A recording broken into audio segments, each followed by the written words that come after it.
특별한 자리이고 또 의미 있는 자리에서 제가 피할 수 있는 자리는 아니고 특히 우리 김민석 원장님께서 이제 초청하셔서 설레는 마음으로 왔습니다. 제가 사실은 지금 충주에서 왔습니다. 충주 깊은 산속 옹달샘이라고 하는 명상치유센터, 아침편지 문화재단에서 하고 있는 치유센터입니다. 근래에는 또 영주에 있는 국립산림치유원 원장으로 취임을 해서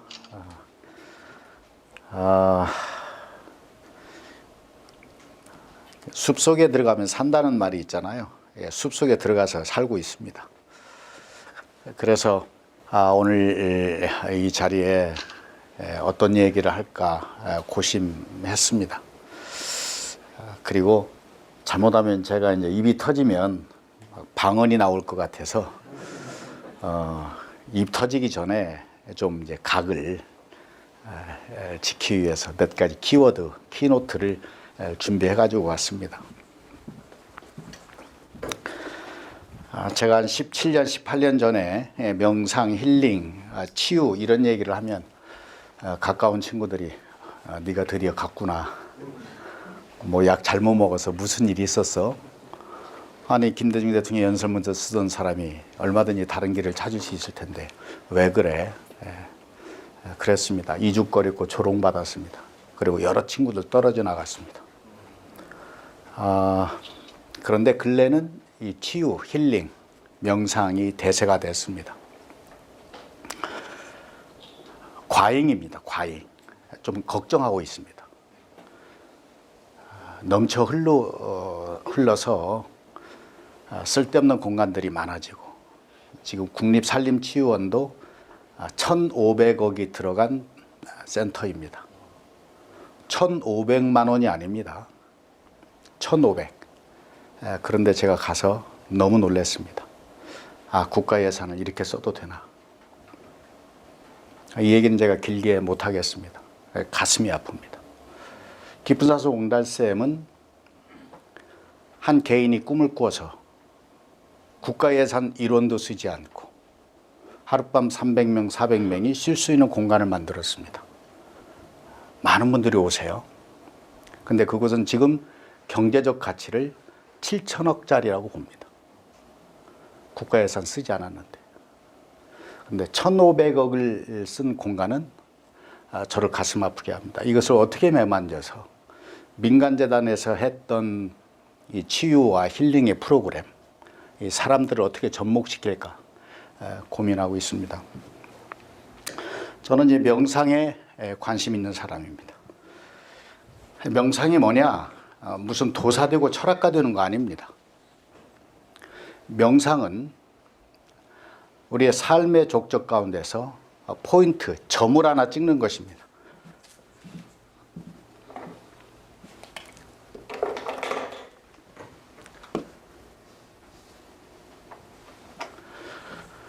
어떤 점이냐? 새로운 경험의 점입니다. 새로운 포인트. 그 새로운 포인트 가운데 가장 의미 있는 것이 터닝 포인트입니다. 방향이 바뀐다는 뜻입니다. 저는 방향을 바꿔서 지금 여러분 앞에 섰습니다. 그것이 터닝 포인트입니다. 오늘 여러분 가운데 어떤 분은 터닝 포인트 하나 찍고 가기를 바랍니다. 근데 터닝을 했는데 방향이 잘못되어 있으면 어떻게 될까요? 터닝하지 않은 것만 못합니다. 그래서 두 번째 포인트는 더 중요합니다. 이쯤 찍어야 됩니다.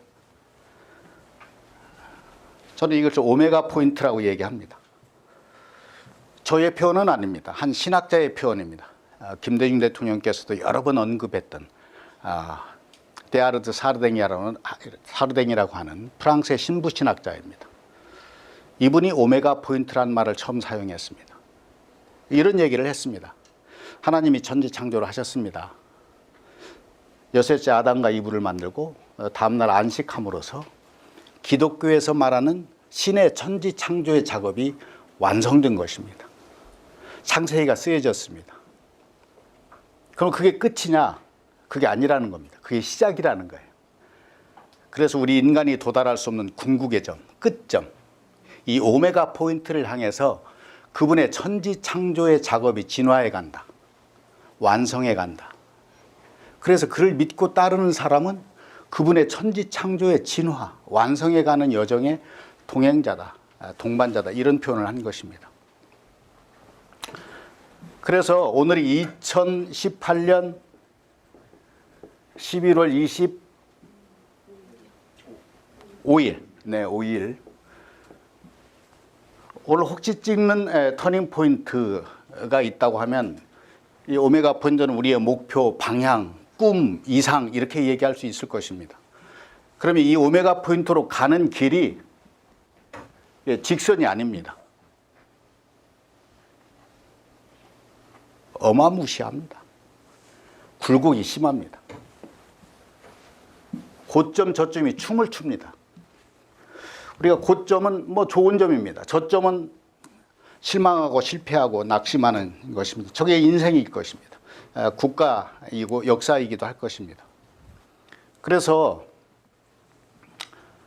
우리가 가는 길에 어떤 사회적 역사적 변수도 있고 개인의 희로애락도 있습니다. 감정의 출렁임. 그럼 명상은 뭐냐? 이 출렁이는 길에 가운데 길을 내는 것입니다. 이것은 제가 정의한 것이고 오늘 주제와 연관되어 있을 수도 있습니다.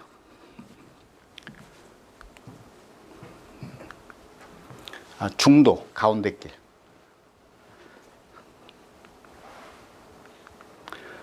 중심이라고 할 수 있겠죠. 절망과 희망, 성공과 실패, 전쟁과 평화, 그리고 희로애락, 좋고 나쁘고, 거기에 흔들리면서 가는 길이 아니라 중심을 잡고 가는 길. 그래서 개인적인 차원으로 가면 명상이고, 이게 사회적 개념으로 가면 정치의 역할이 또는 지도자의 역할이 가운데 길, 중심, 중도를 내는 길 아닌가, 이런 생각을 하면서 왔습니다. 지도자는 뭐냐? 물론 저의 정의입니다. 가운데 길 내는 사람들이다.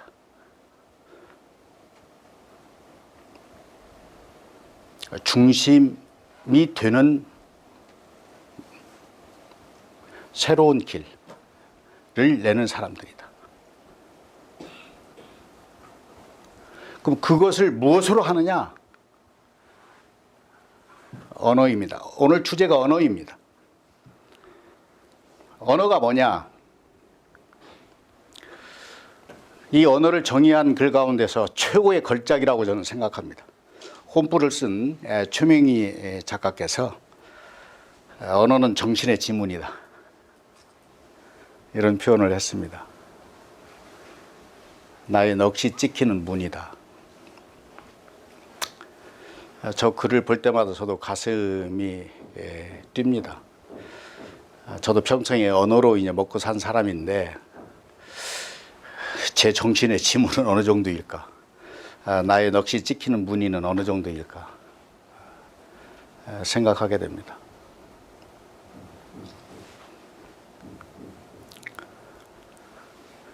좀 다른 주제입니다. 성경이 하나님의 말씀일까? 하나님의 글일까? 저 기독교 신자인데요. 어느 자리에서 목회자들을 대상으로 해서 특강을 하는 기회가 있었습니다. 제가 목사님들에게 물었습니다. 성경이 하나님의 글입니까? 하나님의 말입니까? 글일까요? 말일까요? 네. 근데 우리는 뭘로 보죠? 글로 보죠. 근데 성경을 하나님의 글이라고 하는 사람은 아무도 없습니다. 다 하나님의 말씀이라고 얘기합니다. 그러면 이 시대 지도자의 언어는 글이 아니라 말입니다. 정치인의 글이 아니에요. 말입니다. 처칠의 글이라고 하지 않습니다. 처칠의 말입니다. 에브럼 링컨의 글이라고 하지 않습니다. 말입니다. 오늘 김대중 대통령의 말에 대해서 얘기하려고 합니다. 하나입니다. 붙어 있습니다. 말과 글이. 그의 삶과 그의 무의식과 모든 것이 붙어 있습니다.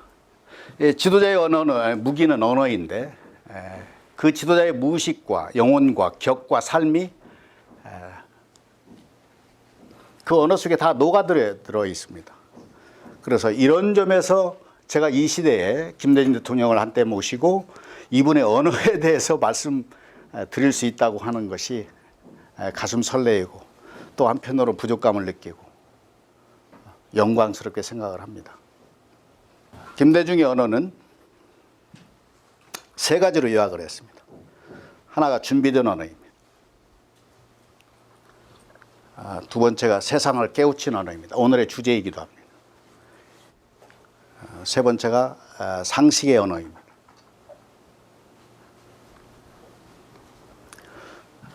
준비된 언어는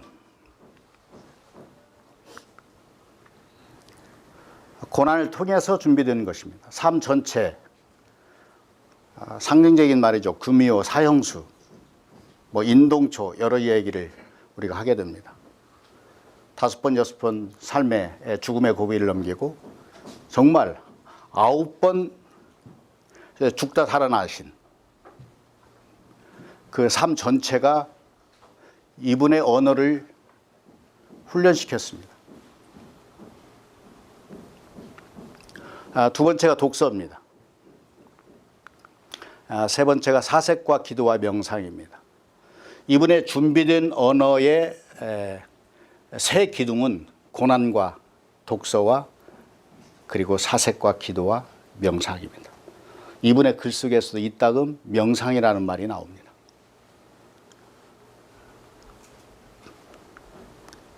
고난은 이분이 남긴 글 가운데 여러 저서들이 있지만 이분의 구술, 말씀을 받아채서 책으로 낸 것이 자서전입니다. 2010년에 나왔습니다. 이분이 돌아가시고 나서 사후에 나왔습니다. 그 목차를 보면 이분의 삶이 어떠했는지, 이분의 삶 자체가 우리 현대사입니다. 그런데 고난의 상징입니다.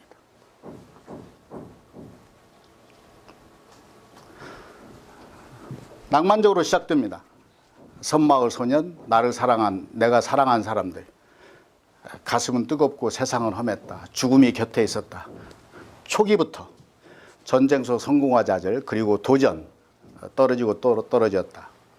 무너진 이승만 정권, 선량한 총기 곁을 지킨 열정의 대변인, 5.16 어둠의 시간들, 영원한 동지 5월 신부. 호남이 당선시킨 박정희 대통령, 독선 무능 거짓과 싸우다. 목포의 전쟁, 40대 대통령 후보. 병영국가의 금기를 깨다 민심과 반란, 선풍이 태풍으로 총통시대가 온다. 유세 대장정. 언론에서 사라진 김대중, 나의 3단계 통일론, 10월 유신과 망명. 예수님이 나타났다. 납치 사건 후 한일 결착, 긴급조치 구호. 다시 유신의 살기 속으로. 특별한 병실은 특별한 감옥. 유신의 비명을 듣다. 궁정동의 총성. 서울의 봄. 순결한 5월 광주. 김대중 사형. 세계 외침 김대중을 살려라. 작지만 큰 대학 감옥. 격정의 2차 망명. 폭풍의 귀국. 쉬운 5번의 연금. 동교동 교도소. 마지막 챕터 6부입니다. 6월 항쟁, 대통령 선거에서 다시 지다.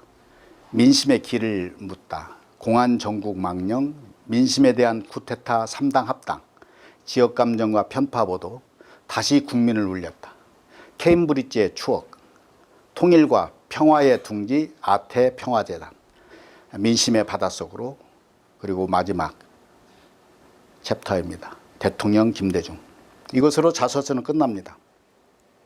이분이 좀 더 건강하게 사셨더라면 대통령 재임 중의 경험들을 아마 말씀으로 남기시고 또 글이 되지 않았을까 이렇게 생각을 해요. 이분의 삶을 돌아보면 국가폭력의 희생자입니다. 정치폭력의 희생자입니다. 언론폭력의 희생자입니다. 정말 답답해 하셨고 가슴 아파하셨습니다. 저는 이제 중앙일보 기자 때부터 김대중 대통령을 취재했던 기자 중에 한 사람이었고 대통령 연설문을 썼던 사람인데 뭐 이런 거예요. 자, 관훈 토론에서 이제 말씀을 하시고 기자회견을 하면 고무되어 있습니다. 분위기가 너무 좋았기 때문에. 그래 뭐 얼굴이 상기돼요. 뭐 소년처럼 좋아하세요. 근데 다음날 신문을 보고는 땅을 칩니다. 완전히 바뀌어져 있어요. 대표적인 게 이런 거예요. 관훈 토론에서 이런 아마 기억하시는 분 계실 거예요. 하나하나가 정말 긴 롱 스토리들입니다만은 관훈 토론에서 이제 스님도 부처님도 사람에 따라서 장소에 따라서 설법을 달리한다. 이거 말씀다 불수 그 말씀을 하셨어요. 그러니까 상황에 맞게 좋은 설명력을 높이기 위해서 애쓴다 이런 표현으로 이제 하신 건데 다음 날 어느 조간에 어떻게 나느냐 말 바꾸기의 명수. 언론의 폭력 거의 돌아가실 때까지 폭력의 희생자였습니다.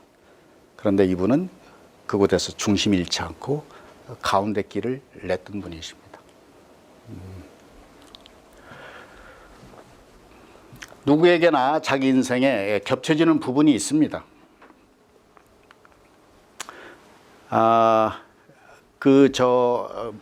목차 중에 긴급조치 9호가 제 삶하고 연관되어 있습니다. 75년에 여러분 아시는 대로 긴급조치 9호가 발령됐습니다. 저도 그 중에 한 사람이었습니다. 786명이 집단 제적을 당했습니다. 저는 연세대학교 연세춘추 편집국장을 하다가 잘렸습니다.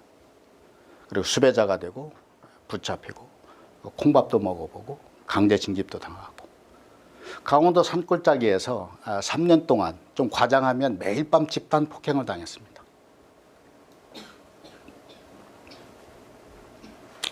제도적 폭력이라고 얘기합니다.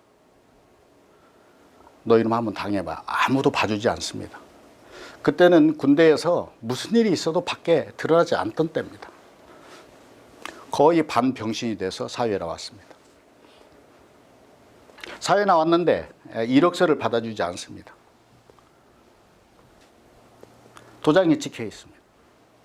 안티 거버먼트 스튜던트. 이게 독일어 아닙니다. 영어입니다. 완전한 아웃사이더. 자, 여러분 20대 후반입니다. 이력서를 받아주지 않은 청년이 서울 광화문 거리를 걷고 있다고 한번 생각해 보세요. 애국심 사라집니다. 속에서 불이 납니다. 절망입니다. 저는 이 절망의 길을 10년을 걸었습니다. 근데 지금 그 시간을 제가 사랑합니다. 왜? 그때 독서를 하게 했고 책이 말을 걸어왔고 독서 카드가 쌓이기 시작했고 그것이 나중에 대통령을 모시는 재산이 됐고 아침 편지를 쓰게 하는 선물이 됐습니다. 그리고 어떤 면에서 오늘 여러분들을 뵙게 됐습니다. 그동안 저는 단 한 번도 김대중 대통령 언어에 대해서 공개적장에서 말해본 적이 없습니다. 침묵했습니다. 그것이 저의 도리라고 생각을 했습니다. 근데 이제부터는 100주년도 됐고 또 오늘 이 큰 테마 김구선상에서 이르러서 지금 문재인 대통령에 이르는 우리 역사의 새로운 변곡점 터닝포인트의 그 현장에서 이제는 좀 입을 열어도 되지 않나 이런 생각을 합니다. 저는 국가폭력의 생존자입니다. 어찌어찌하다가 살아났습니다. 사람들이 성공했다고 우리 김홍걸 꼬맹이 때 제가 봤거든요. 동교동 출입할 때 저는 중앙일보 기자였고 이낙연 총리는 동아일보 기자에서 한 3년을 우리가 경쟁하면서 친구가 됐습니다. 그때 봤어요. 이분이 저를 보고 청와대 나와서 가장 성공한 분 아니시냐고 생존했습니다. 근데 그때 786명의 희생자, 국가폭력의 피해자들 가운데 상당수가 폐인이 됐습니다. 그렇게 영명하고 의분에 넘치고 생기 발랄하던 친구들이 쓰러져 갔습니다. 아무도 돌아보지 않습니다. 저도 이제까지 누구로부터 수고했다, 고생했다는 얘기를 듣지 못했습니다. 그러면 한 대통령이 연설비서관을 했고 그분의 사상, 그분의 철학 차츰 말씀드리겠습니다.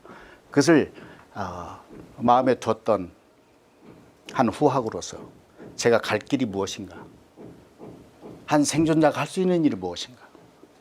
그래서 개인의 평화와 개인의 마음의 멘탈이라고 하잖아요. 중심 잡을 수 있는. 그래서 명상에 대해서 관심 갖게 되고 공부하고 그리고 명상센터를 세우게 된 것입니다. 이야기는 우리 김대중 대통령의 인생에 비하면 뭐라고 해야 되죠? 네, 세 발의 피입니다. 어마어마합니다. 큰 산가도 같은 것입니다. 그 삶을 통해서 준비된 언어입니다. 그런데 격하지 않습니다. 송곳이 없습니다. 점잖습니다. 그리고 설득의 언어입니다. 그분은 아마 장사를 해도 마찬가지고 어느 자리에 그 어떤 어려운 것도 남북 문제를 비롯해서 정상회담 그 누구도 붙잡히면 갑니다. 그분의 언어에.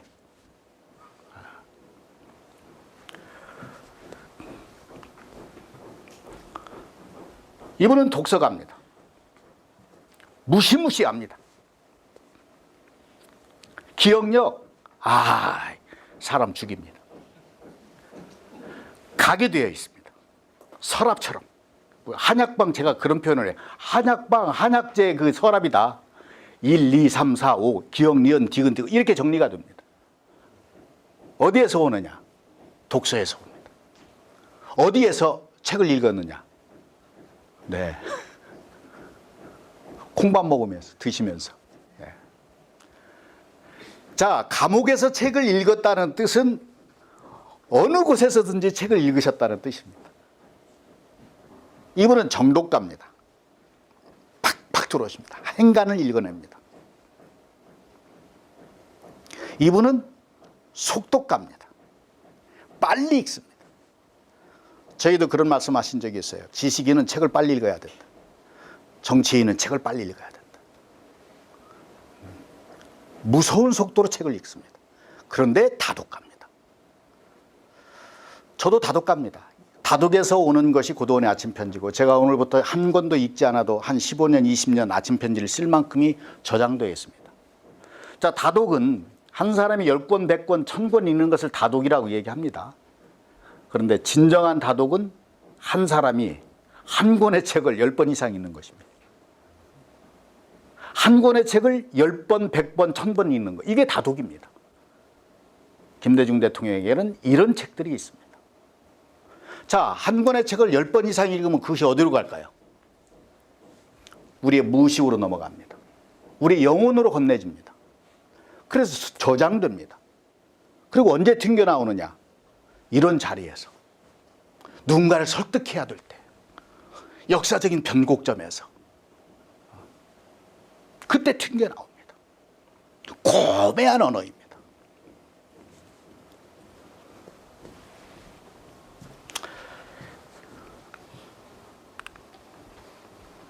그 고매한 언어 가운데 제가 존경하는 사람이 에이브럼 링컨입니다. 제가 깊은 산속 옹달샘에 깊은 산속 링컨 학교를 열어서 한 11,000명이 거쳐갔습니다. 초등학교 4학년에서 대학생까지 지난 7년 동안. 저는 지금 청년들에게 관심이 많습니다. 그 언어에 대해서 관심이 많아요. 그래서 독서법을 알려줍니다. 속독법, 정독법, 다독법. 그 다음에 글 쓰는 법을 가르쳐줍니다. 저는 글쟁이입니다. 글을 쓰는 사람입니다. 어떻게 글을 쓰는지. 누구든지 글을 쓸 수 있다. 왜? 누구나 자기 삶이 있기 때문에. 그리고 그것을 어떻게 사람들에게 발표할 것인가. 스피치 쓰는 법을 알려줍니다. 이게 링컨 학교의 커리큘럼입니다. 왜 링컨을 멘토로 삼았느냐. 링컨의 언어는 고매한 언어입니다. 무식의 서사시라고 얘기합니다. 자, 한 권의 책을 10번 이상 넘기면 무의식 속에 저장된다는 말씀을 드렸습니다.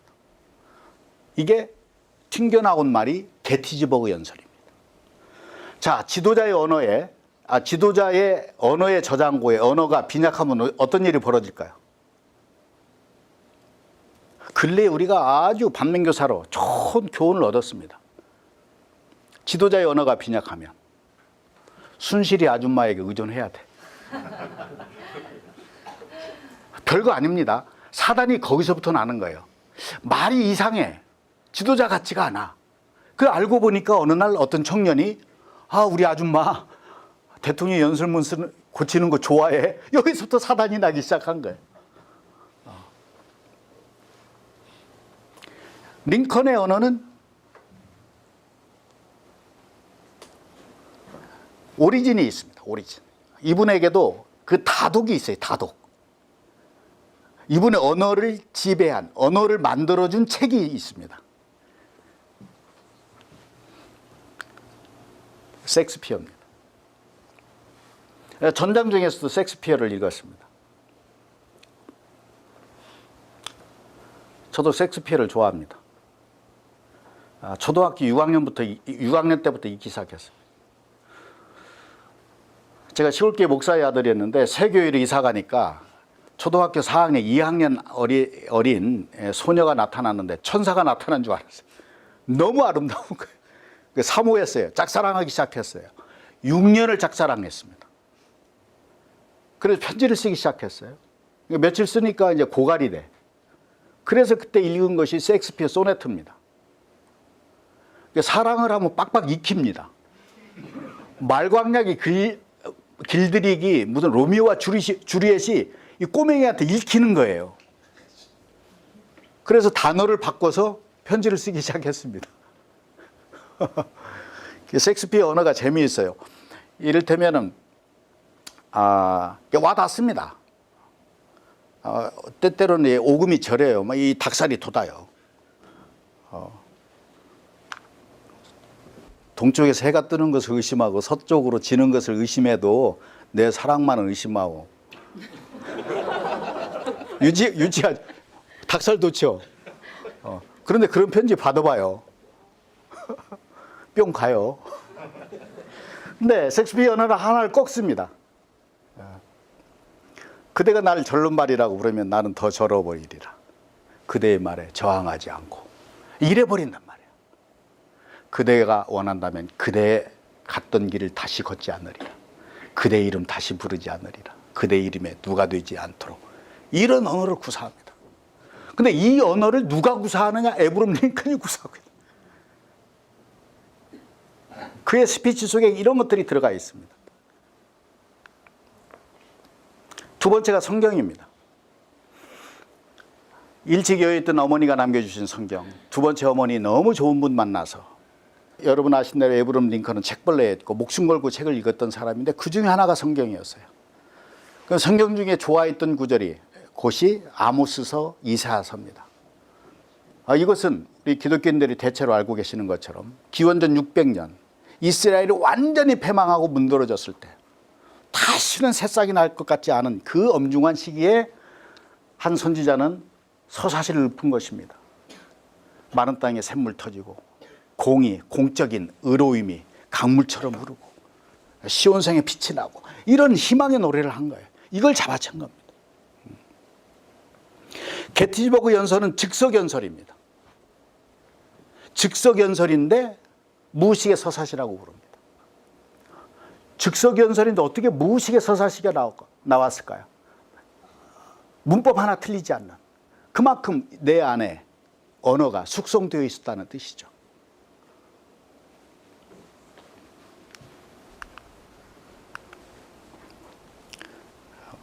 에이브럼 링컨의 스피치, 언어를 잡아챈 사람이 100년 후에 마틴 루터 킹입니다.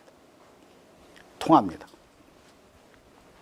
그리고 근래 버락 오바마입니다. 그럼 한국의 정치인 가운데서 이런 언어, 이런 레토릭을 구사하는 사람이 누구일까? 퀴즈입니다. 누구일까요?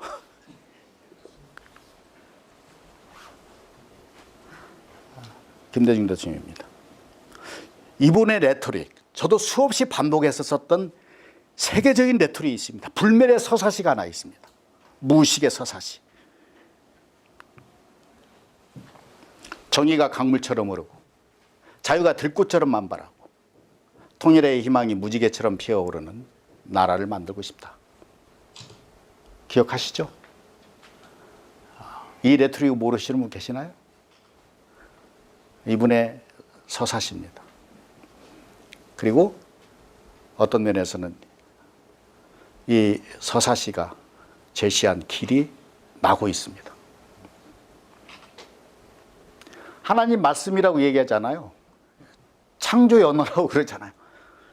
지도자의 언어는 창조입니다. 새로운 경험, 새로운 포인트를 만들어냅니다.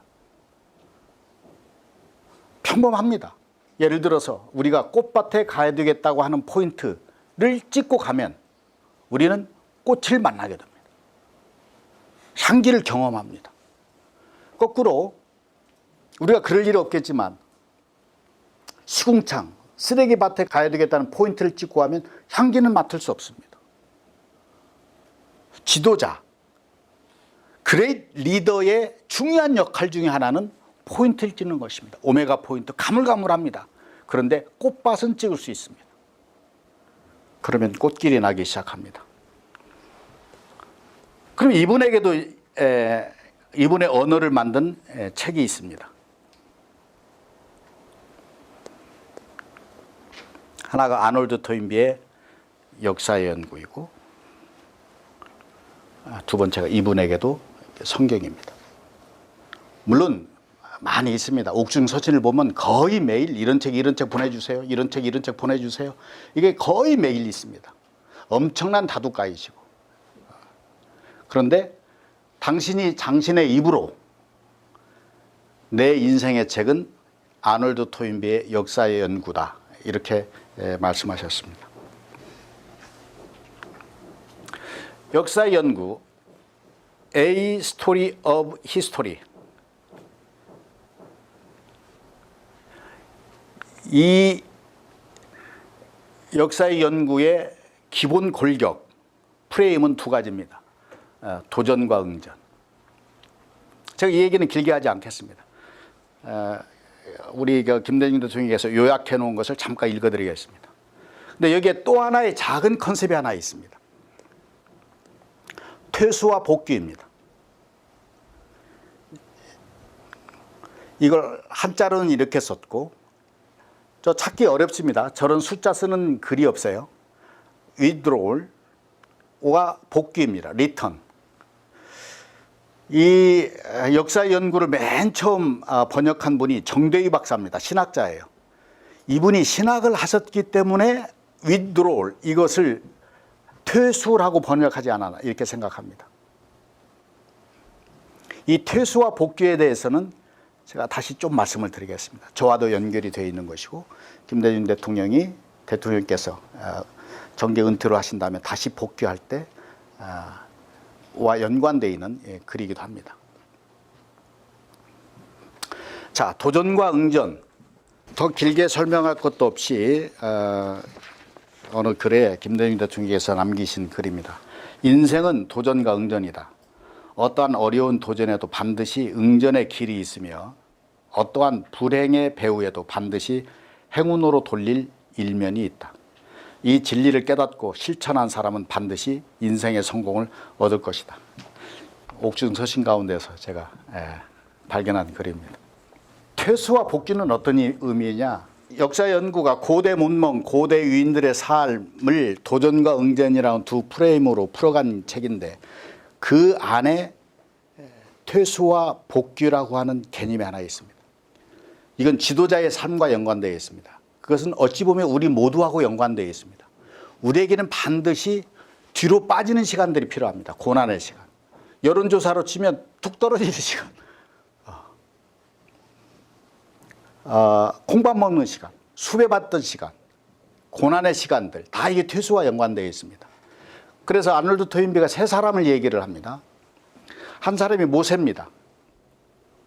그 혈기방장한 청년이 이집트 사람을 주먹으로 쳐서 죽이잖아요. 엄청난 청년입니다. 그 도망갑니다. 미디안 왕에 40년 동안 이제 목동 생활하다가 무엇으로 복귀합니까? 지도자로, 출애굽의 지도자로 복귀합니다. 40년의 광야가 문드러졌던 그 시간이 아니라 모세라고 하는 걸출한 그레이트 리더를 탄생하게 한 시간이었다는 것입니다. 마키아벨리를 얘기합니다. 퇴수, 감옥에 갇혔습니다. 피렌체에. 그때 복귀한 것이 군주론입니다. 만일 마키아벨리가 그 피레제 감옥에 들어가는 퇴수의 시간이 없었으면 어쩌면 군주론도 나오지 않았을 것이라고 하는 것이 아놀드 토인비의 얘기입니다. 사마천을 얘기합니다. 궁형을 받았습니다. 치욕의 형벌입니다. 그런데 그 궁형을 받고 리턴한 것이 사기입니다. 김대중 대통령의 삶은 퇴수와 리턴, 퇴수와 복귀가 반복된 삶입니다. 그리고 마침내 한나라의 대통령이 되셨고 그리고 가운데 길, 평화의 길, 화해의 길,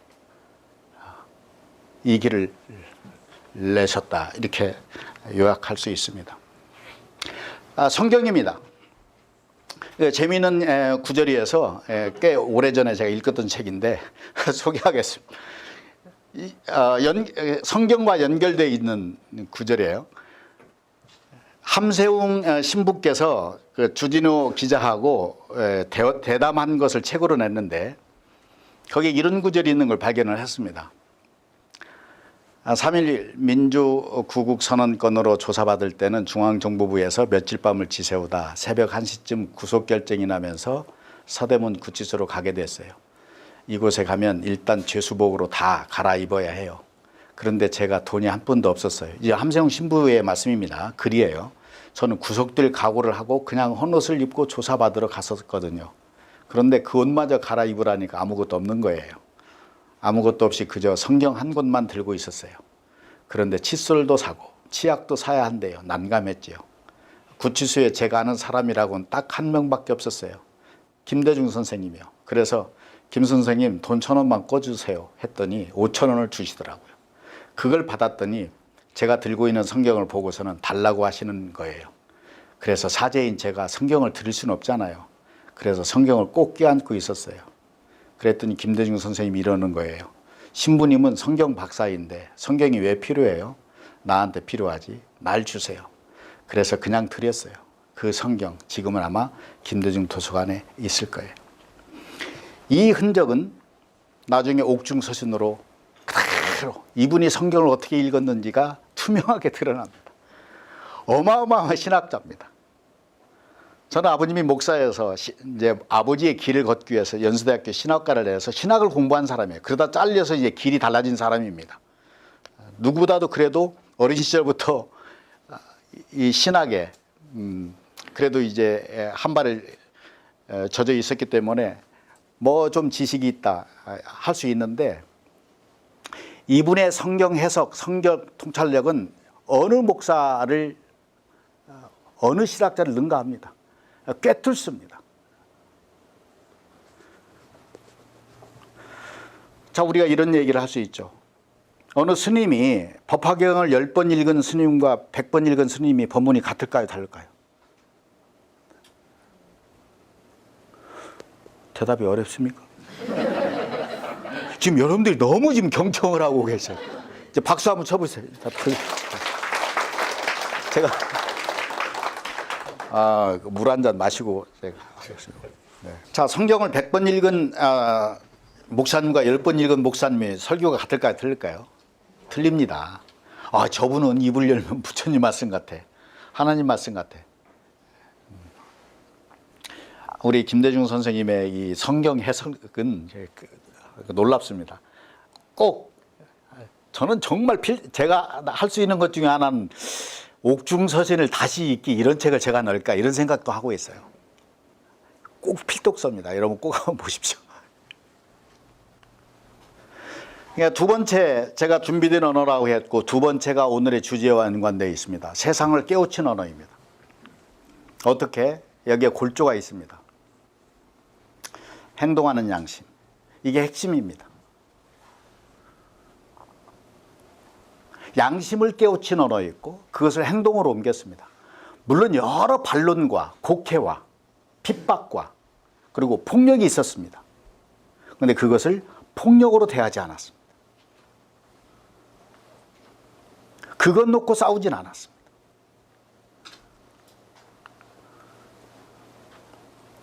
행동하는 양심을 지탱하는 기둥이 실사구시입니다.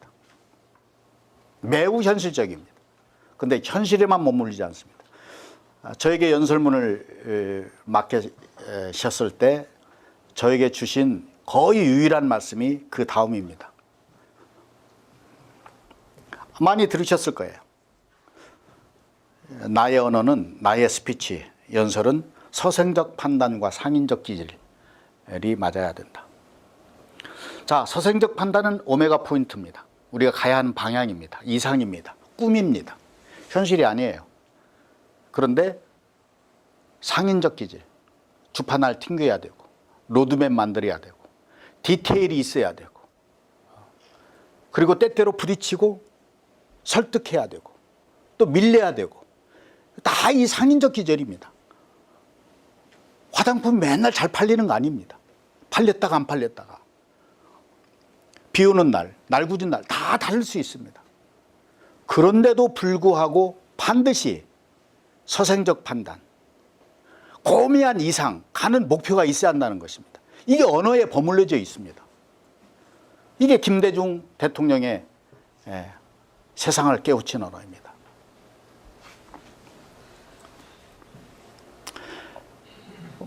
행동하는 양심 얘기는 여러분들이 너무나도 많이 익숙한 것이고 실사구시와 관련된 부분, 서생적 판단과 상일적 기질과 연관되어 있는 부분을 좀 말씀드리겠습니다. 어제 김구 선생과 관련된 특강이 있으셨다고 해서 저도 이제 만약 시간이 됐으면 듣고 싶었는데 못 들었습니다. 저도 이제 가흥 단지에도 갔고 김구 선생의 족적을 따르는 걸 좋아합니다. 김구 선생님의 기념관을 김대중 대통령 재임시에 비로소 만들었습니다. 어디예요? 효창 운동장에. 근데 김대중 대통령께서 김구 선생과 관련된 부분 실사구시의 진면목이 아닐까 생각해서 제가 좀 정리를 했습니다. 이분이 구술하셨던 자서전의 한 구절인데요. 이분이 김구 선생님을 정말 존경하십니다. 앞부분에 이런 존경을 표시했습니다. 1949년 6월 26일 김구 선생이 자택에서 현역 소위 안두위의 총탄을 맞고 세상을 떴다. 향년 74세였다. 김구 선생은 진정 남북 협상을 통해 마지막까지 분단을 막아보려고 했다. 하지만 그의 죽음으로 남과 북을 잇는 대화 창구마저 사라져버렸다. 남쪽과 북쪽의 민중들에게 가장 신뢰를 받던 거인이 사라진 것이다. 김구 선생을 보내며 우리는 결의의 간절한 바람인 통일의 희망도 함께 묻어야 했다. 김구 선생은 진정한 애국자셨다. 어른을 잃은 국민들은 위인의 자취를 기리며 비탄에 젖었고 장례식 날에는 수십만 명이 몰려와 거인의 마지막 가는 길을 눈물로 지켜봤다. 김구 선생을 감히 평한다면 길이 빛날 독립투사였으며 절세의 애국자이셨지만 정치인 노릇은 아쉬운 점이 있었다고 생각한다. 그리고 당신이 이 아쉬운 부분을 지금 기소를 합니다. 좀 길어요. 요약하겠습니다. 좌우 합작 논의가 있을 때 제가 노란 줄에 그은 것만 좀 읽어드리겠습니다. 선생은 그 속으로 뛰어들었어야 했다. 신탁 통지를 무조건 반대만 할 것이 아니라 시한부 신탁 통지를 받아들여 3년이나 5년 후에 독립을 모색했어야 했다. 때를 놓쳐 남쪽만의 단독 승부를 수립한다고 결정되었다면 총선에 참여했어야 옳다고 본다. 김구 선생이 전면에 나서 총선에 참여했다면 소속 정당은 과반 의석을 확보했을 것이다. 만약 김구 선생이 50 총선에 뜻을 세웠다면 이승만은 대통령으로 당선되지 못했을 것이고 이 땅에 반공을 빙자한 친일파에 의한 독재가 일찍이 발을 붙이지 못했을 것이다. 그리고 이렇게 덧붙이십니다. 정치인은 최선이 아니면 차선을 선택해야 한다. 상황이 나쁘면 최악을 피하고 차악을 택해야 할 때도 있는 것이다. 정치인이란 현실을 살펴 미래를 향한 진리를 구하는 것이지 진리만 붙들고 현실을 도의시해서는 안 된다. 이분의 아주 거의 이분의 생각의 실사구시했던 핵심, 그 이후에 여러 정책으로 반영이 됩니다만 핵심이라 싶어서 여러분께 지금 소개해 드립니다. 그 다음에 이제 이호 여사와 관련되어 있는데 이것도 실사구시의 한 단면인 것 같아서 이런 구절이 있어요. 이 1978년 9월 26일, 5월 26일 날 쓰신 건데 내가 당신대로 자꾸 일을 남에게 맡기라는 것은 야채나 생선을 좀 나쁜 것을 사고 비싸게 사더라도 그런 손해는 당신이 그런 일에 몰두하는 동안에 중요한 일을 집행하고 계획하고 반성해보는 시간을 잃는 데서 오는 손실에 비하면 전혀 문제가 되지 않는다는 것입니다. 지금 당신이 얼마나 중요하고 무거운 짐을 지고 있나 생각해 보세요. 그러나 남에게 시키면 물론 마음에 들지 않은 점이 많지만 사람은 자식이나 부하나 자기 상사가 혼자 바쁜데 자기가 큰 도움이 안 된다고 생각하면 처음에는 미안하고 부끄럽게 생각하나 나중에는 오히려 원망하고 뻔뻔해집니다. 또 윗사람은 서투르더라도 아랫사람의 적성을 발견해서 자꾸 일하는 것을 가르치고 실습시켜야 합니다. 그리해서 일을 배우게 되면 그 윗사람에게 감사하게 됩니다. 그리고 무엇보다도 중요한 것은 당신의 건강입니다. 지금같이 과중한 일을 계속하면 건강을 유지하기 어렵다는 점 참 걱정이요. 아내에게 보낸 편지입니다. 그 실사구시에 또 진면목에 또 한 줄이 있습니다. 미제 볼펜심 내일중 넣어주시오. 빤스에 허리를 넓은 고무처로 된 것은 넣지 말고 천을 겹쳐서 그 사이에 고무줄 넣은 것으로 바꿔주시오. 그래야 그 사이에 펜을 찔러 넣을 수 있어요. 우리가 웃으면서 이 글을 읽는데 제가 겪어본 우리 김대중 대통령의 모든 삶은 여기에 요약되어 있습니다. 행동하는 양심, 실사구시, 그리고 서생적 판단과 상인적 기재. 그런 것들이 이제 DJP 연합, 금모으기, 햇볕 정책, 그 밖에 여러 가지. 뭐 이건 무수하게 얘기할 수 있습니다. 상식의 언어입니다. 상식의 언어는 세 가지. 톤 앤 매너. 두 번째가 폴리티컬 클라이밋이라고 할 수 있습니다. 세 번째가 진심과 진정성입니다. 톤 앤 매너는 내용 플러스 의형입니다. 내용도 톤과 매너가 맞아야 됩니다. 지도자의 언어는 톤이 맞아야 돼요. 목소리가 맞아야 됩니다. 물론 내용은 핵심이고요. 그 다음에 이 목소리가 예를 들면 이만한 숫자 있는데 제가 여기 이 자리에 서서 여러분 하면 어떻게 되겠어요? 그럼 안 맞는 것입니다. 여러분 부부싸움을 할 때 어떻게 해요? 속삭입니까? 싸우는 언어는 큰 겁니다. 사랑의 언어는 작아요. 정치인의 언어는 이 숫자에 맞아야 됩니다. 매너가 맞아야 됩니다. 자, 월드컵에 승리한 날과 패배한 날은 공기가 다릅니다. 거기에 맞아야 돼요. 그래서 자세, 아니 지금 전 국민이 지금 막 슬퍼하고 분노했는데 밝은 표정으로 다니면 되겠어요?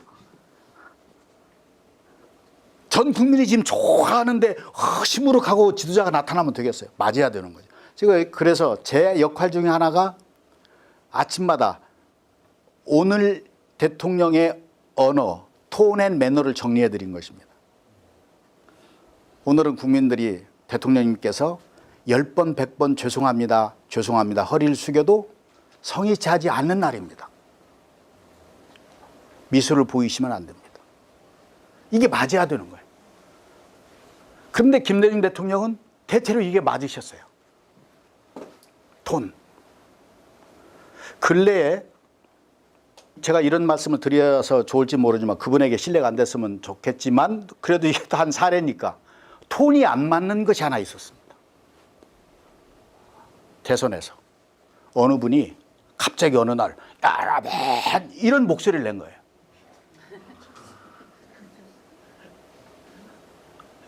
거기에서 희화화됩니다. 언어가 아니고 이상한 이벤트가 돼버린 거예요. 안 맞는 거예요. 그래서 톤은 내용 플러스 자세입니다. 그 다음에 표정입니다. 그 다음에 목소리예요. 그리고 시선입니다. 폴리티컬 클라이밋을 얘기합니다. 이것은 이제 민심을 얘기합니다. 좋은 농사꾼은 날씨를 잘 살피는 것입니다. 전쟁도 날씨와 연관되어 있습니다. 날씨를 어떻게 이용하느냐에 따라서 전쟁이 이기기도 하고 지기도 합니다. 이 날씨와 연관된 세계 역사를 바꾼 여러 사례가 있습니다. 그 중에 하나가 징기스칸의 재패입니다. 자무카라고 하는 오랜 친구와 마지막 결투를 합니다. 훨씬 병력이 적었습니다. 그런데 전투 중에 천둥번개가 칩니다. 제가 몽골에서 말타기라는 행사를 한 16년 합니다. 매년 150명씩 청년들 데리고 와서 징기스칸의 고향에 가서 말타기를 하고 있는 거예요. 호연지기를 길러줍니다. 그래서 보면은 이 몽골 광야의 초원에 이 천둥번개 치는 날은요 무시무시합니다. 꼭 쇼 같아요. 번개쇼. 다다다다다닥 엄청납니다. 그리고 구경을 합니다. 그러면 PC 그 너머에 누군가는 이따금 사람이 죽습니다. 번개 맞아서. 그러니까 제일 무서워하는 것이 번개예요. 초원에서. 근데 번개가 친 거예요. 엄청난 번개가. 근데 그것을 영상으로 만든 여러 영화 중에 최고의 영화가 몽골이라는 일본 사람이 만든 영화입니다. 근데 마지막 전투인데 그 번개 치는 속에 전부 납작 없어질 거 아니에요. 근데 한 사나이가 칼을 들고 뒤에는 번개가 번쩍번쩍 치는데 누가 이겼을까요? 이게 징기스칸입니다. 나중에 이제 묻습니다. 자네는 왜 그때 그 위중한 시간에 칼을 들었느냐? 선택의 여지가 없었다. 첫 번째. 두 번째. 탱그르라고 합니다. 하늘의 신이 내 편이라고 믿었다. 근데 저는 누가 쓴 만화도 그렇고 영화도 그렇고 이 대목을 제대로 설명한 것을 보지 못했습니다. 저의 해석은 그래요. 자, 징기스칸이 제가 아마 김대중 대통령을 모시지 않았으면 이런 생각을 못했을 것입니다. 징기스칸이 무모하게 번개가 치는데 칼을 들었을까요? 그렇지 않습니다. 날씨를 살핀 겁니다. 납작 엎드려 있다가 내가 언제 칼을 들을 수 있는 타이밍이 왔나. 그래서 반드시 번개가 지나가는 국면이 있습니다. 저의 믿음은 그때 징기스칸이 칼을 들었을 것이다. 그 전까지는 이 날씨, 클라이밋을 살피셨을 것이다. 김대중 대통령의 정치는 폴리티컬 클라이밋을 읽는 것입니다. 이것이 선견지명으로 나왔고 그 유명한 햇볕 정치호로 나오고 그리고 그 길을 노무현 대통령을 거쳐서 이번에 지금 이 프로그램이 진행되는 것처럼 문재인 대통령에 이어지고 있는 것입니다. 그리고 그 오리진은 김구 선생이고 김구 선생의 오리진은 동학입니다. 19살 접주였습니다. 전주에 가면 동학혁명 그 기념관이 있습니다. 거기에는 반드시 김구 선생의 얘기가 있습니다. 이분들의 공통점은 다 폴리티컬 클라이밋을 읽은 것입니다. 우리가 언제 칼을 들어야 하나. 동학이 뭐 칼을 들었습니다. 그런데 그 시대가 부족해서 망했습니다. 만일 그것이 성공했으면 우리도 아마 엄청난 도약이 있었으리라고 저는 굳게 믿습니다. 아마 위펀민주주의 세계에서 중심이 되는 그런 시대가 훨씬 일찍 열렸을 것이다. 진심 진정성입니다. 그림을 제가 하나 보여드릴게요. 언어는 몸짓 언어가 있습니다. 그걸 보면 알아요. 아, 저분이 진심이구나, 쇼구나 압니다. 아시죠? 문재인 대통령 이제 5.18 기념식 마치고 뒤돌아서서 다시 가서 포옹해 주시는 문재인 대통령의 포옹 진심이죠. 언어가 필요 없습니다. 김대중 대통령의 눈물입니다. 그다지 많지는 않습니다. 그런데 가장 많이 울었던 때가, 엉엉 오열하셨던 때가 권영중 여사 앞에서 오열하셨습니다. 그때 아마 그것을 본 사람들이 울었을 거예요. 그분의 애달픔이 전 국민의 애달픔으로 전환됐을 것입니다. 정치인은 몸짓이 맞아야 됩니다. 눈물이 정직해야 됩니다. 이제 근래에 우리가 세월호 사건 났을 때 박 전 대통령이 텔레비전 앞에서 눈물을 흘리면서 성명을 발표했습니다. 그리고 어떻게 됐나요? 그 눈물이 진실이 아닌 것이 드러났습니다. 그래서 그의 눈물을 믿지 않습니다. 지도자의 눈물을 국민이 믿지 않으면 그의 언어는 소용이 없습니다. 날아갑니다. 언어 독일인 얘기라는 책을 꽤 오래전에 봤습니다. 그 나치 시대 그리고 그 1차 세계대전에 이름도 없이 정말 시골에 있는 한 소년이 평화롭게 살다가 세상이 바뀌는 과정에서, 세상이 들끓는 과정에서 개인의 삶이 어떻게 바뀌는지를 리얼하게 쓴 책입니다. 아주 재미있습니다. 평소와 똑같았다. 하지만 공기 속에는 뭔지 모를 일들이 천둥처럼 다가오고 있었다.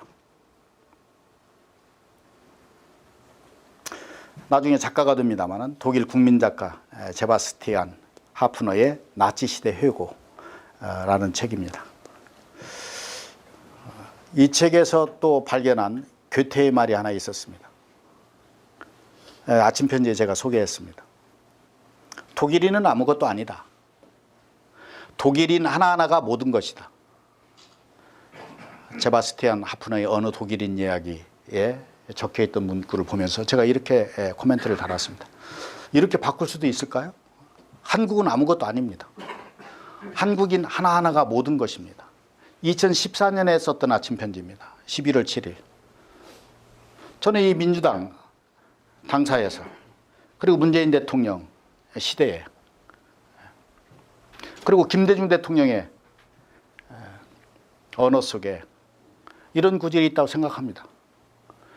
한국 중요합니다. 그런데 한국인 하나하나의 삶, 눈물, 혹시라도 가능하다면 국가 시선이 닿지 않는 그 사람들에게 다가가서 힘들죠? 괜찮아요. 쉬었다 가세요. 저는 힐러 역할을 꿈꾸고 그리고 명상을 했습니다.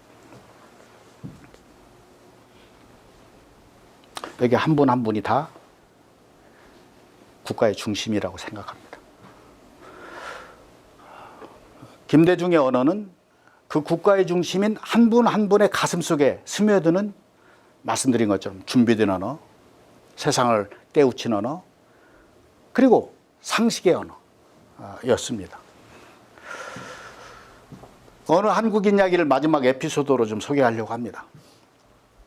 김대중 대통령의 언어가 어느 한 개인에게 어떻게 녹아 들어있는지를 설명하고자 해서 마지막에 소개하고자 합니다. 저에게 주신 말씀입니다. 동글동글 일보가 저 볼 일 있습니까? 중앙일보입니다. 인생의 책이 있으시오? 아주 잘 읽었어요. 요즘 연설문이 좋아요. 고맙고 대견하다. 이 5가지 워딩이 오늘의 저를 잊게 했고 오늘 이 자리를 잊게 했습니다. 중앙일보가 저 볼 일 있습니까? 이것은 제가 제적당하고 포장마차도 하고 문방구 하다가 사기당하고 웨딩드레스 디자이너 5년 생활하고 산전 잘 안 믿어지세요? 앙드레 코라고 이화여대 입구에 행복의 문이라는 가게 열어놓고 웨딩드레스 장사를 하다가 뿌리 깊은 나무 잡지가 창간되면서 기자가 됐습니다. 열심히 일했는데 전두환 아저씨가 이것을 그분도 훌륭한 분 아닙니까? 이거 없앴어요. 그리고 또 절망에 빠졌는데 중앙일보의 한 간부가 뿌리 깊은 나무를 열심히 보다가 이런 글빨 좋은 친구를 신문기자 시켜보자. 전무후무한 일입니다. 중앙일보가 또 그런 면이 좀 있습니다. 그래서 제가 스카웃이 됐습니다. 그리고 정치부 기자를 했고 청와대 출입까지 했습니다. 도중에 평민당을 제가 맡게 됐습니다. 저에게 주어진 첫 임무가 김대중 총재 인터뷰를 해오라는 거예요. 그래서 인터뷰 좀 해주십시오 하니까 하신 말씀이 중앙일보가 나 볼 일 있어. 그래서 제가 중앙일보에서는 볼 일 없는데 고도원 기자는 볼 일이 좀 있습니다. 그리고 제가 이 얘기했습니다. 꼬맹이 때. 저는 전주의 북중학교 출신입니다. 중학교 3학년 때. 1964년. 이제 뭐 63 이제 시위가 한창일 때 강연을 오셨어요. 뉘엿뉘엿 해가 지는데 꼬맹이들이 어느 한 사람이 그 사인을 받기 시작하니까 주르르 서 있어요. 다른 유명한 정치인이었습니다. 김소환 이분을 비롯해서 다 쫓아내는데 한 사람만 줄이 쫙 서 있어요. 저도 누군지도 모르고 서 있었는데 완전히 해가 질 때까지 반짝반짝하는 구두를 딱 돌에 올려놓고 딱 하니까 한자로 김대중 사인을 해주셨어요. 제가 그걸 갖고 있지는 못하지만 그때 제가 사인을 받았던 소년이었습니다. 그리고 71년 대학교에 들어가서 대통령 선거를 받고 아서원 강연을 제가 흠모하면서 들었고 이런 얘기를 하고 하니까 인터뷰가 성사가 됐어요. 아주 저에게는 의미 있는 인터뷰였습니다. 그러면서 저와 대화가 많아졌습니다. 그리고 어느 날 인생의 책이 있으시오 이렇게 물었습니다. 그리고 당신의 인생의 책을 이야기했습니다. 아놀드 토미의 역사연구. 근데 공교롭게도 저는 저 책을 15번 이상 읽었습니다. 중학교 2학년 때 아버님이 독서 카드 쓰는 법을 가르쳐 준 책이 저 책입니다. 함석헌 선생의 뜻으로 본 한국 역사, 그리고 정대위 박사가 번역해 주신 역사의 연구, 상중하 4권의 책이 지금 제 서재에 보물처럼 꼽혀 있습니다. 이분이 깜짝 놀라. 쫄깃쫄깃한 얘기. 2시간, 3시간. 그때 나중에 말씀하셨어요. 그때 인상 깊게 봤다. 그 뒤에 저를 고동지 이렇게 부르셨습니다. 비서관 생활할 때도 늘 동지라고 불렀습니다. 아주 잘 읽었어요. 이것은 1994년 중앙일보 4월에 김대중의 퇴수와 복귀라고 하는 150장의 글을 썼습니다. 자, 영국의 망명인데 이분은 반드시 돌아오신다. 복귀한다. 무엇으로? 모세처럼? 마키아벨리처럼 저서로? 사마튼처럼 사기로? 아니다. 다시 정치인으로 복귀한다. 그래서 그 논지를 핀 것입니다. 그래서 분석을 했습니다. 정치부 기자였잖아요. 그때 최고의 득표 많아야 38%, 10% 이상 누군가가 붙어야 된다. 그래서 제가 그런 얘기도 했어요. 자, 노름판에서 마지막 베팅을 해서 100만 원 버티는데 10만 원이 마지막 없으면은 누가 10만 원 빌려주면 둘이 나눠 먹어도 되잖아. 5로 나쓰이니까. 그분이 이제 돌아오시고 저를 불렀습니다. 호텔에 계실 때 장성민 그때 비서가 저를 불렀어요. 저 책을 잘 봤다. 저 글을 잘 읽었다. 요즘 연설문이 좋아요. 대통령 연설문을 썼습니다. 1년 동안 아무 말씀이 안 하세요. 질책도 안 하고 칭찬도 안 합니다. 사람 죽습니다. 야당 총재 때 이분은 연설문을 썼던 친구에게 물어보니까 자기는 3년 동안 한마디도 듣지 못했대요. 오금절입니다. 근데 1년 만에 어느 행사 마치고 돌아가는데 뒤따라가질 거 아니에요. 제가 이제 노특히 고도원 동지. 네. 요즘 연설문이 좋아요. 1년 만에. 제가 날아가는 것 같았습니다. 그날 이후 제가 편해졌고 그리고 그 바람 타는 일이 없어졌습니다. 고맙고 대견하다. 대통령 돌아가시기 전에 점심을 한번 주신 적이 있습니다.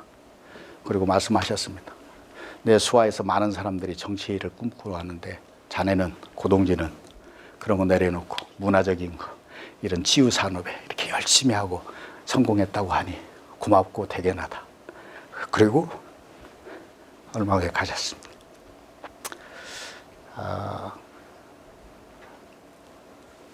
마지막으로 이 시대를 지금 감히 진단합니다. 우리 한국 역사에서 최고의 터닝 포인트가 찍히고 있습니다.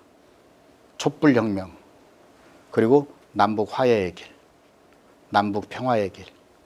이때 지도자의 언어, 문재인 대통령의 언어에 저는 신뢰합니다. 각이지지 않습니다. 송곳을 감춥니다. 점잖습니다. 그것은 마치 김대중 대통령의 언어와 흡사합니다. 설득하는 언어입니다. 돌아가신 만일 노무현 대통령이 이 시대의 대통령이었으면 아마 쉽지 않았을 것입니다. 그분은 격정적이고 즉흥적이고, 즉흥적인 것은 트럼프 한 사람이면 괜찮습니다. 여기에 중재자, 가운데 길을 내는 사람, 이 중립적인 언어를 사용하는 지도자를 만난 것은 우리에게 괜찮은 일이다, 의미 있는 일이다, 이렇게 말씀드리고 싶습니다. 감사합니다. 네, 혹시 오늘 강의를 들으시고 궁금한 사항이라든가 하시고 싶은 말씀 있으신 분은 손을 들어서 의사를 표시해 주시면 감사하겠습니다. 안녕하십니까. 옆동네 양천에서 온 최재란이라고 합니다. 사실 저는 기초의원입니다. 이번에 초선이고요.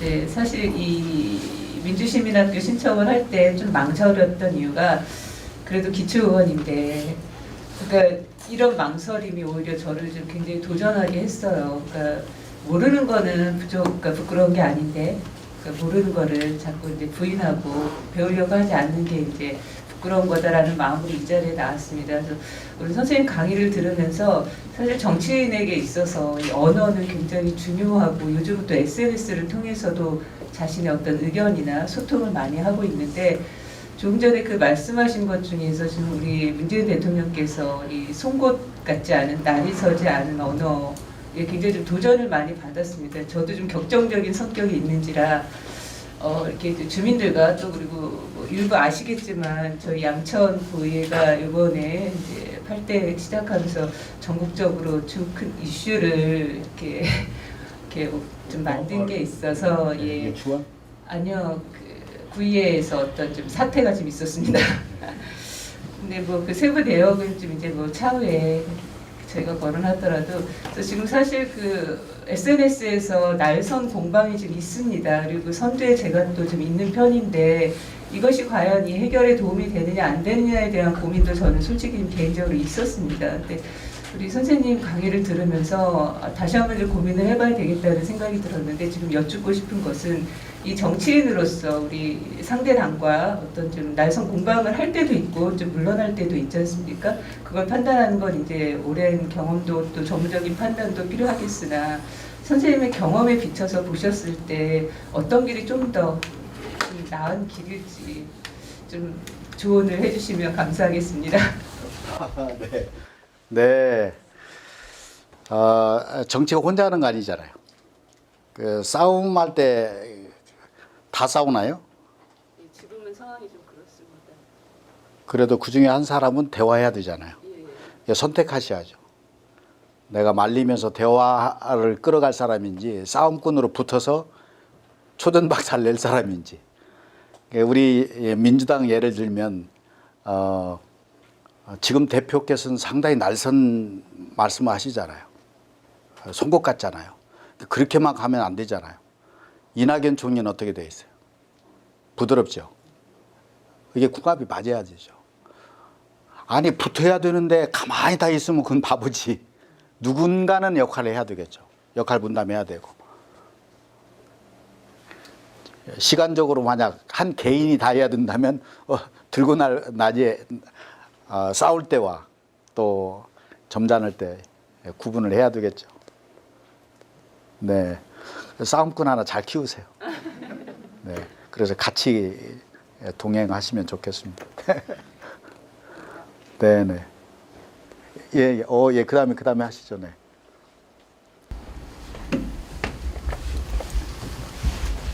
시민이고요. 저는 뭐 대통령님한테 뭐 좀 도움을 받은 사람이기 때문에 뭐 대통령님에 대해서 일단 좋은 기억이 있는 사람입니다.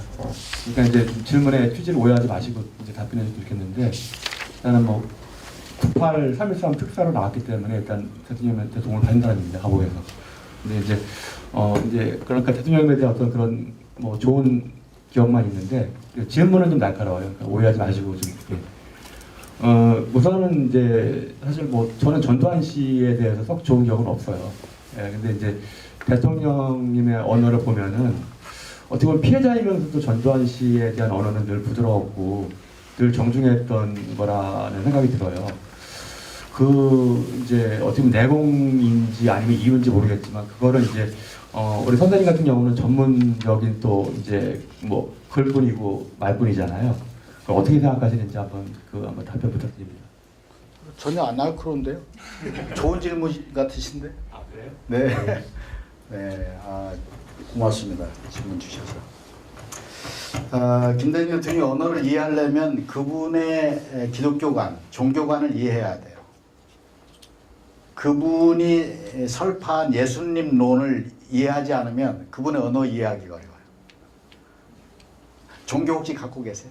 네. 어떤 점? 불교.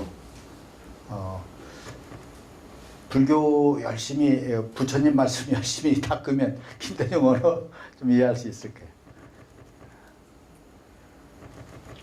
그러니까 예수님의 언어 중에 뭐가 있어요? 원수를 사랑하라. 네. 네가 왼쪽 오른팔을 때리면 왼쪽을 대주라 이래. 그것을 닮아가겠다고 옥중에서 쓰신 분이란 말이에요. 이것을 이해 못하면 그분의 언어를 이해 못하는 거예요. 그래서 우리가 명상을 할 때는 개인적인 차원이 있잖아요. 가운데 길 이것을 정책화하고 사회를 이끌어가는 것으로 하는 건 정신의 역할인데 종교는 이것을 교리화했잖아요. 정도, 팔정도. 내가 길이요 생명이다.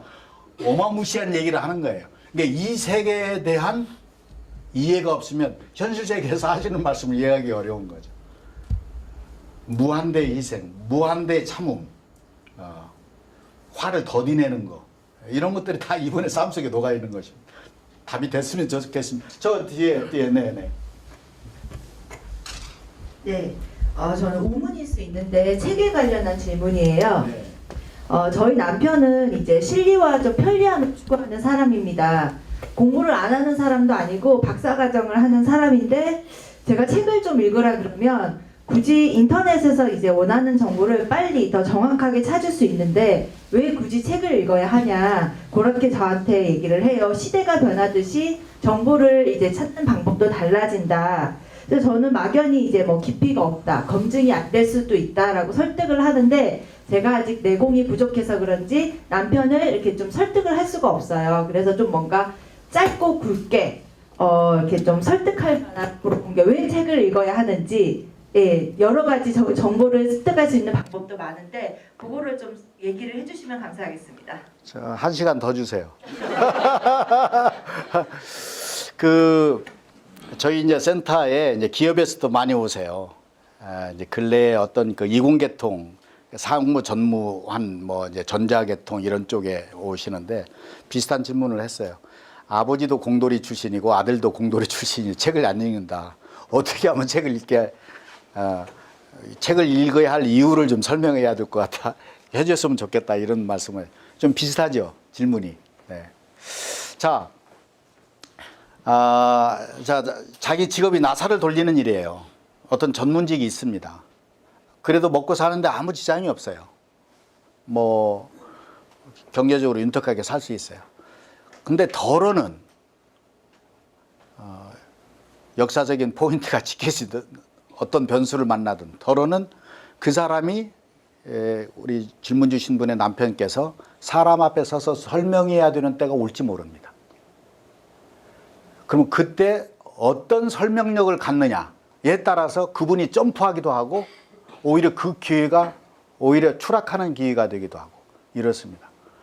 운동선수도 자 금메달 땄어요. 마이크를 딱 댔을 때 데디데디한 사람하고 뭔가 워딩 하나가 그럴듯하면 갑자기 스타가 되잖아요.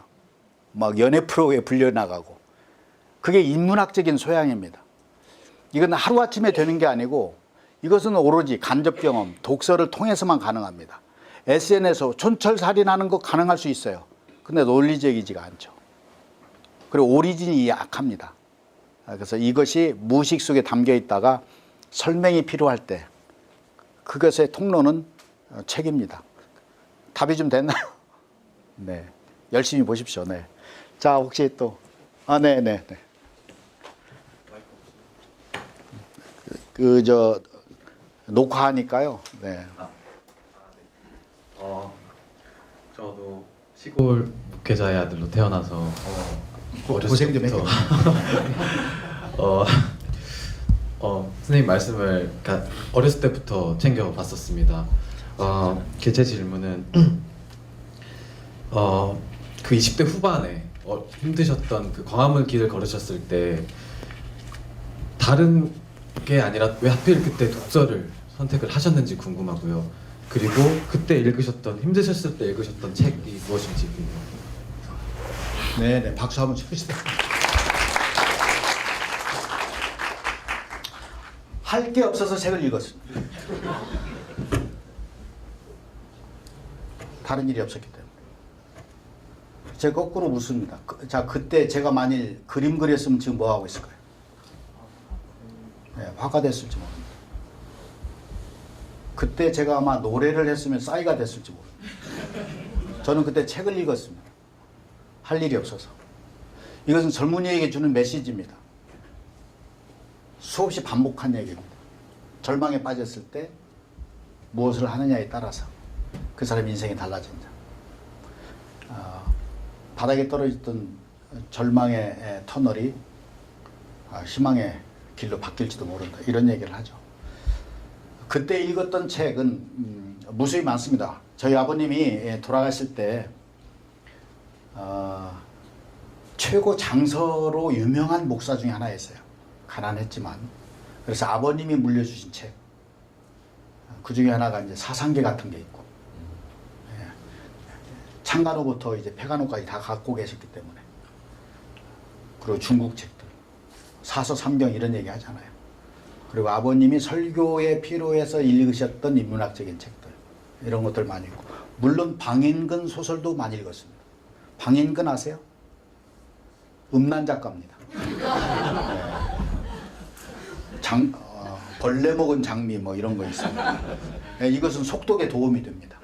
빨리 익혀집니다. 네. 답이 됐으면 좋겠어요. 네.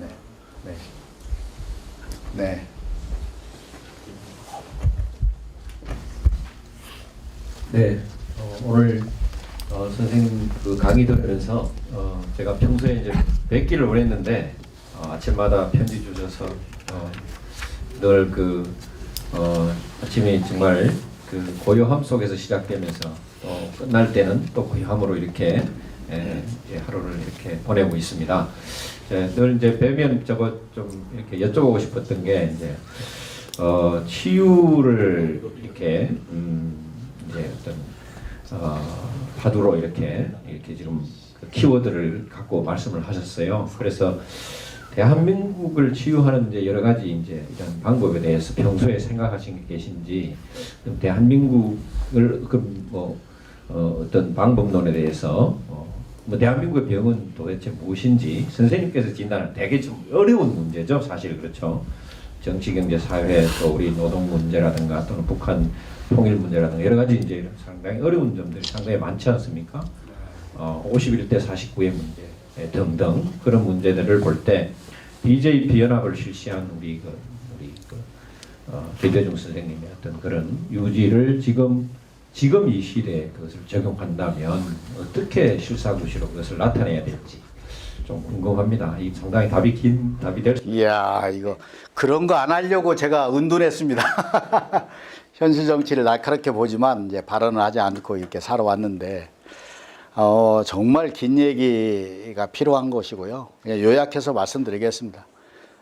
지금 중심 잡고 있다고 생각합니다. 저는 지금의 길이 가운데 길을 내고 있다고 생각해요. 그래서 흔들리지 않았으면 좋겠다는 믿음을 갖고 있습니다. 그러면 아마 꽃길이 열리리라고 생각하고요. 뭐 여러 현상들이 있지만 이것은 아까 말씀드린 것처럼 오메가 포인트로 가는 길에 파편과도 같은 것들입니다.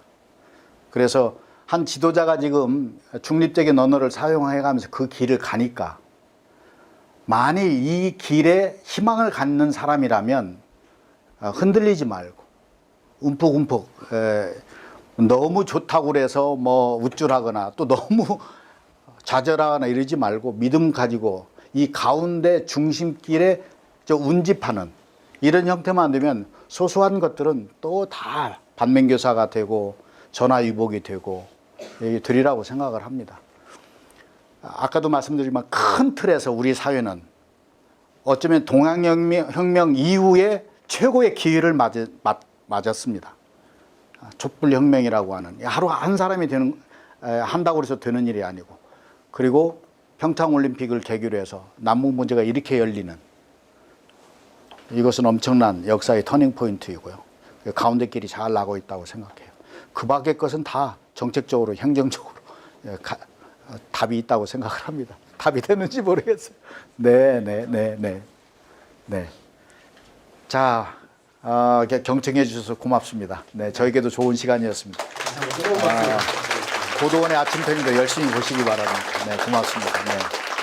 나중에 충주의 깊은 사서 옹달샘도 놀러 오십시오. 네.